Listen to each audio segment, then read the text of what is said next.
Hello, beautiful warriors of life. Welcome back to the Part of the Process podcast.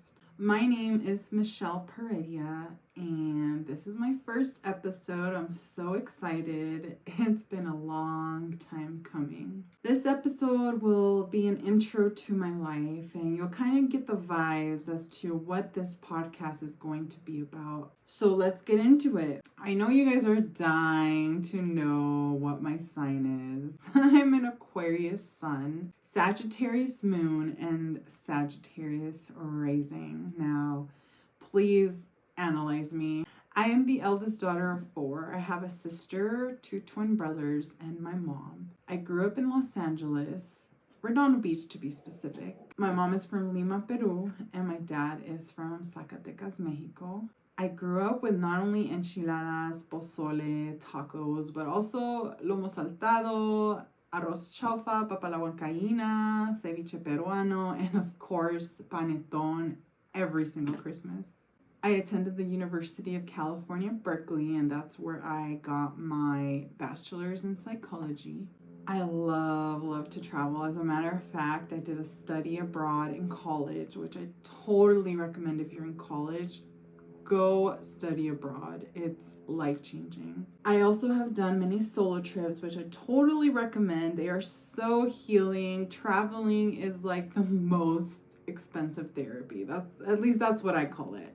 I've just had quite the journey of life, as many of us have, because I think sometimes we think we're the only ones going through things, yet everyone has their story. Everyone has a roadblock or a limitation in life. So anyway, I came from obviously a Latino upbringing, and you know how that goes.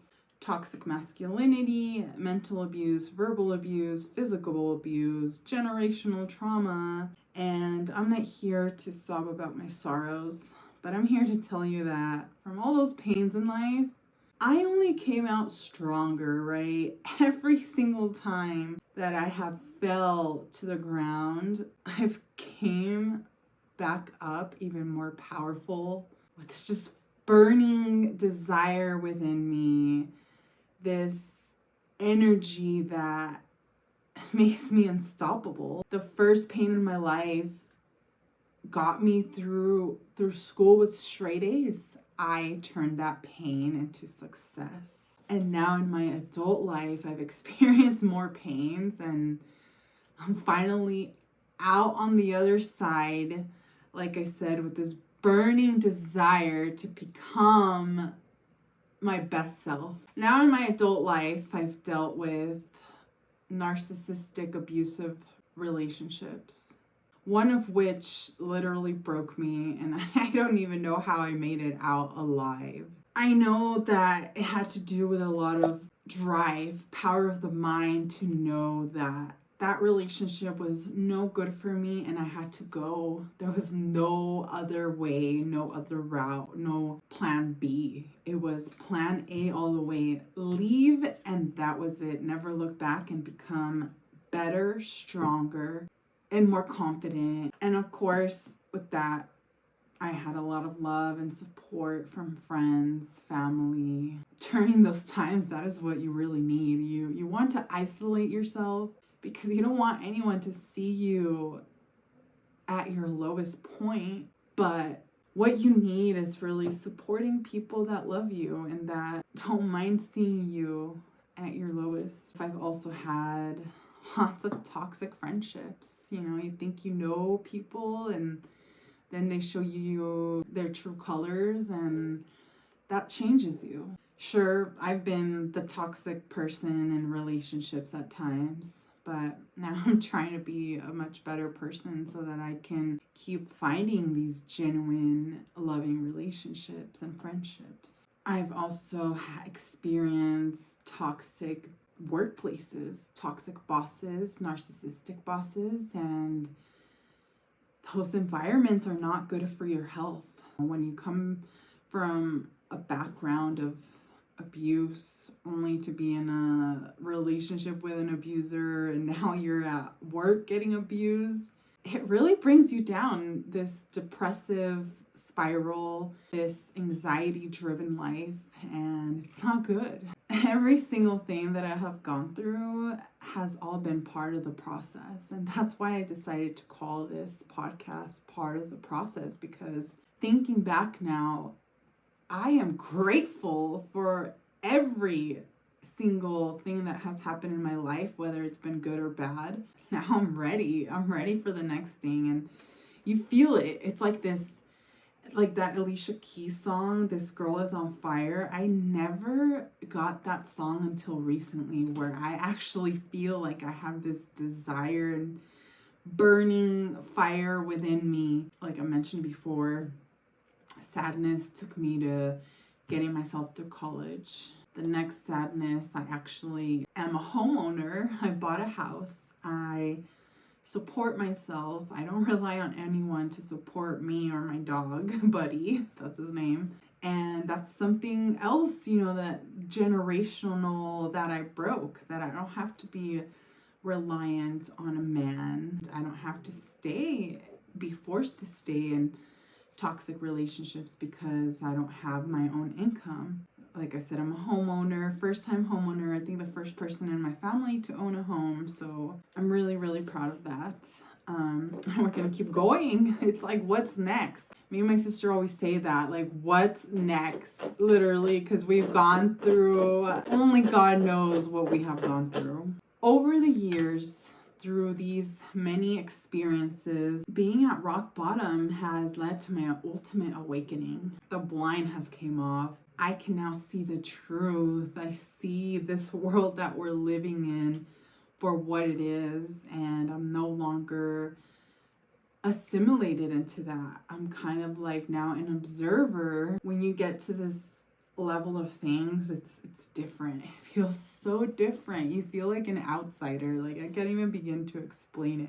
I've done many hours of meditation. I've gone through dark night of the soul, and that's probably one of the most scariest, traumatizing things that I have gone through. And some people call it depression. And so I went through dark night of the soul like last year and this year, and we're finally out. And apparently you go through it many more times during your awakening, and I've learned to accept that that's just the way life is. Thing after thing after thing, lesson after lesson. I guess what changes is your perspective on it, your consciousness, and how you feel about these situations. Before, things that have happened to me now would have probably crushed me even more, and now that I'm aware and on this path of enlightenment, it's kind of different.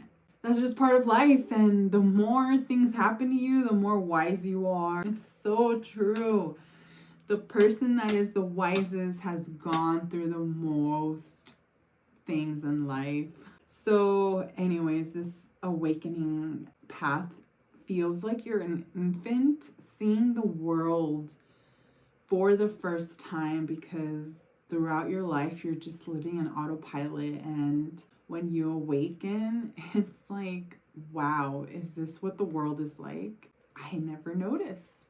So we'll be talking a little more about that throughout the podcast. Now that I'm in this healing journey, I don't drink. I have been sober for 5 months and 1 week. I just don't vibrate with that anymore. The only times that I've drank have been in my nightmares. I literally have nightmares that I go out with the people that I used to hang out with, and that we just start taking shots, and then I'm like, oh my God, I broke my sobriety. I'm back at 0. Other than that, in this reality, I have not drank since February 9th.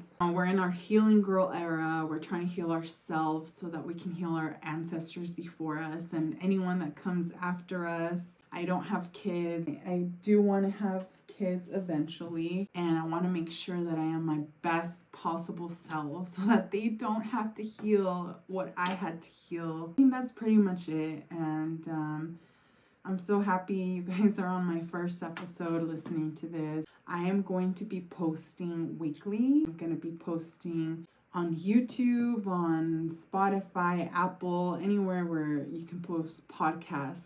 aside from that, I just really want to share my story and really build a community of people that may feel alone throughout this process, because it's a lonely process when you awaken. People don't get you. You talk to people about things and you're so passionate about it, but some people are still blind and still don't see it, and you just have to be understanding and compassionate that not everyone's going to see things with you. And I've been so grateful that I'm actually going through this process, like with my sister and my brothers. Even my mom is starting to wake up. It's so beautiful to see, because it's like we've all been through so much, and we're finally working on ourselves, working on our generational habits like overeating. We're watching what we put in our bodies. We're breaking all these barriers, and it's so difficult, but it's supposed to be worth it in the end. That's my story for now. And I'm really excited to start this journey with you guys. You can follow me on all socials on Part of the Process podcast. Just a little reminder, whatever you're going through, stick it through, because greatness awaits, right? Once you get over the darkness, the light comes, right? Because everything is a balance. After the darkness comes the light, and then the darkness again, and then the light. So it's just an ongoing cycle, but hang in there, because the world needs you and I need you. Thank you so much for tuning in. Follow me on social media, and I'll see you in my next podcast.